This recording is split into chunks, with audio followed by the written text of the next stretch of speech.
ஆறுபடை வீடு அமர்ந்திடும் வேல்முருகா ஆதியந்தம் யாவும் கடந்தவன் ஞான வேலகுமரா திருமண கோலத்தை காணும் வேளையிலே மானுட தீவினை யாவுமே நீங்கிடுமே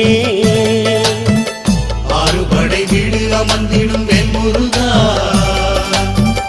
ஆதியந்தம் யாவும் கடந்தவன் ஞான வேலகுமரா செங்கதிர் வேலா சங்கரி பாலா வள்ளிமயில் மணவாளா